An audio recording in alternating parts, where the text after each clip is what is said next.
ಹಾಗಾದ್ರೆ ಚಿತ್ರರಂಗದವ್ರ ಬಗ್ಗೆ, ಚಿತ್ರ ನಟರ ಬಗ್ಗೆ ಮಾತಾಡಿದ್ರೆ ನಾನು ಫೇಮಸ್ ಆಗ್ತೀನಿ ನೋಡಿ.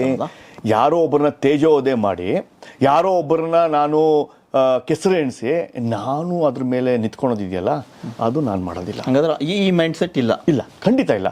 ಯಾರೋ ಒಬ್ಬರ ತುಳಿದು ಅವ್ರ ಮೇಲೆ ನಿಂತ್ಕೊಂಡು ನಾನು ಹೆಸರು ಮಾಡೋದಿದೆಯಲ್ಲ, ಅದು ಶಾಪನೆ. ನಾನು ಅದಕ್ಕೆ ಐ ಆಮ್ ನಾಟ್ ಇಂಟ್ರೆಸ್ಟೆಡ್. ನಾನು ಓನ್ಲಿ ಸಮಾಜ. ಇವಾಗ ನಾನು ದರ್ಶನ್ ಬಗ್ಗೆ ಮಾತಾಡ್ತಾ ಇದ್ದೀನಿ ಅಂದರೆ ನಾನು ರೇಣುಕಾ ಸ್ವಾಮಿ ಅವರ ಪರ ಇದ್ದೀನಿ, ಆ ಬಡ ಕುಟುಂಬದ ಪರವಾಗಿದ್ದೀನಿ, ಅವ್ನಿಗೆ ನ್ಯಾಯ ಸಿಗಬೇಕು ಅಂತ ಅವನಿದ್ದೀನಿ. Justice for Renuka Swamy is my tagline. ಅದ್ರ ಬಗ್ಗೆ ಮಾತಾಡ್ತಾ ಇದ್ದೀನಿ ನಾನು ದರ್ಶನ್ದು ಚರಿತ್ರೆ ಹೇಳ್ಕೊಂಡು ಕೂತ್ಕೊಂಡಿಲ್ಲ. ನಾನು ರೇಣುಕಾ ಸ್ವಾಮಿಗೆ ನ್ಯಾಯ ಸಿಗಬೇಕು. ಬಲಿಷ್ಠರಿದ್ದಾರೆ, ದುಡ್ಡುವಂತರಿದ್ದಾರೆ, ಸ್ಥಿತಿವಂತರಿದ್ದಾರೆ, ತುಂಬಾ ಕನೆಕ್ಷನ್ ಇದೆ ದರ್ಶನ್ ಅವ್ರಿಗೆ, ಎಲ್ಲಿ ಕೇಸ್ ಇದು ಮುಚ್ಚೋಗುತ್ತೆ ಅಂತ ಅನ್ನೋದ್ರ ಬಗ್ಗೆ ನಾನು ರೇಣುಕಾ ಸ್ವಾಮಿ ಅವರ ಬಗ್ಗೆ ಪರ ಇದ್ದೀನಿ. ರೇಣುಕಾಗೆ ಜಸ್ಟಿಸ್ ಕೊಡಬೇಕು, ರೇಣುಕಾ ಸ್ವಾಮಿಗೆ ಜಸ್ಟಿಸ್ ಕೊಡಬೇಕು ಅನ್ನೋದ್ರಲ್ಲಿ ಜಸ್ಟಿಸ್ ಫಾರ್ ರೇಣುಕಾ ಸ್ವಾಮಿ ನಾನಿದ್ದೀನಿ.